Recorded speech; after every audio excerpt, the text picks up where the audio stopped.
back to New Rockstars. It's me, MT, and Thor Love and Thunder ended with the sad god turning into a dad god. Finally getting a new family after his old family went stab, sparkle, and pop in the form of Gorr the God Butcher's daughter, who Gorr named the most beautiful name of all time, Nothing. Absolutely nothing.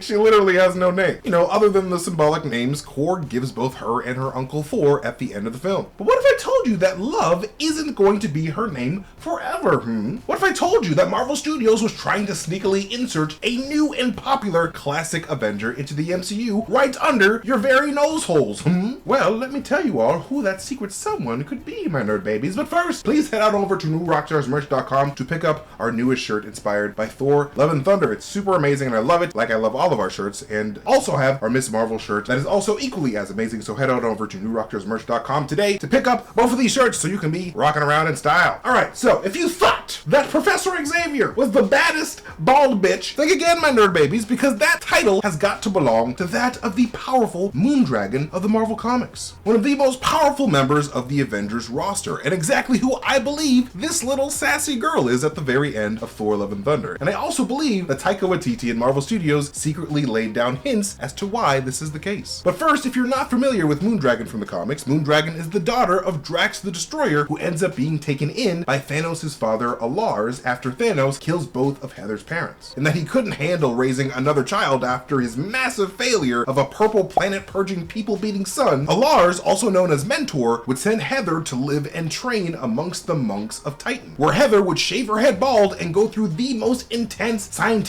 and meditation trainings by these eternal monks on the moon of Titan, transforming her normal human brain into one of the most powerful telepaths in the Marvel Comics universe. One that can do crazy ass shit like enslave an entire planet or even restore Daredevil's sight with just her mind. Shit's insane, man. And her extensive first-hand Titanian education on science and martial arts earned Heather the title of Titan's most renowned scientist and Titan's most skilled female warrior. But Heather would not come to name herself Moondragon until her mind became psychically linked with a dark dragon that lived buried within Titan itself that secretly imbued her with dark power. And this connection also allows Moondragon to turn into a dragon form. Now, why does this matter with Thor 4, and where are those hints that Taika Waititi planted that point towards this? Well, first of all, while Thor is tying her shoes, we can see that Love is playing with a dragon that she made, with Love even making a roaring gesture with her free hand at that dragon, like, rah, rah. Like, as soon as I saw that dragon in her hand, I was like, yep, my suspicions have been confirmed. Feige is doing a Moondragon, because in the comics, Moondragon regularly struggles with the influence of this dark dragon on her mind, and that influence would sometimes turn Moondragon into a super cruel version of herself that would sometimes fight the Avengers. So Love growling at that dragon with her hand is sort of symbolic in that way. And this darker side of Moondragon is represented perfectly by Taika Waititi when Love gets into a disagreement with Thor during breakfast. Her eyes glowed purple before shooting out a purple cosmic blast at Thor. This power is what I believe is the dark Moondragon power that Marvel Studios is setting up for Love to conquer as her MCU story continues post Thor Love and Thunder. Because I believe that Gorr the God Butcher, in his final wish at the Heart of Eternity, gave his daughter some of his dark cosmic power to protect herself, as he knew that he would no longer be around to do so. Because remember that really interesting fight Gorr the God Butcher had with Valkyrie, Thor, and the other Thor on that moon? When those dark dragony beings started coming out of it? That's the Moondragon power Gorr put inside his Love to protect what he was seeking the entire time, giving her eyes a purple glow, which is a glow that is associated with your darker entities of the MCU like your Agathas and your Goliaths. Love losing her temper and attacking Thor in that way is super crucial to what is coming next for Love in future MCU installments, because much like Moondragon in the comics, Love will have to learn how to control her emotion-fueled powers through intense meditation, which is why I believe Eternity is revealed to be a cosmic crisscross applesauce motherfucker, because Eternity was meditating. And now that Love seems to have a piece of Eternity within her, along with her father's dark power, she will definitely have to master meditation just like Eternity and her comic book counterpart.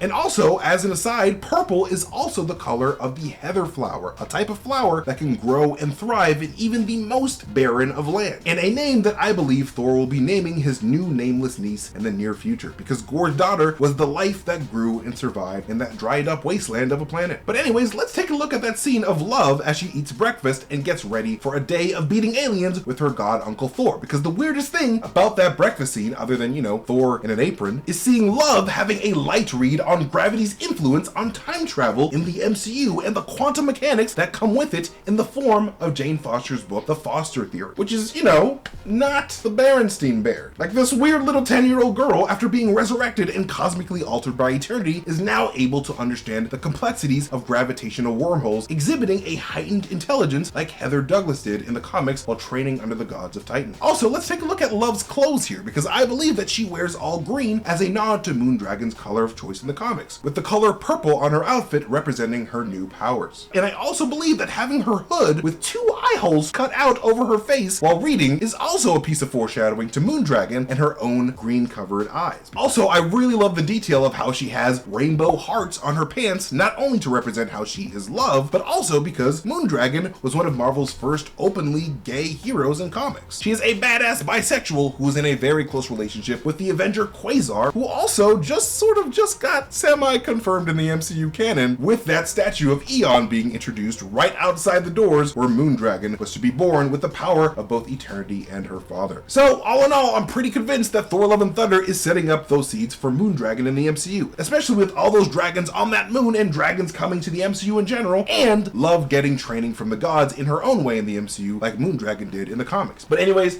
thank you guys so much for watching this video. You can follow me at MasterTainment on Twitter. Most importantly, you can follow New Rockstars wherever we are on social media. Do not forget to hit up newrockstarsmerch.com so you can pick up our newest Thor and Miss Marvel inspired latest Obsession shirts. They're not going to be around forever, so pick them up today. But again, I love you guys so much. Thank you guys for watching and spending time with me, and I'll see you guys next time. Goodbye.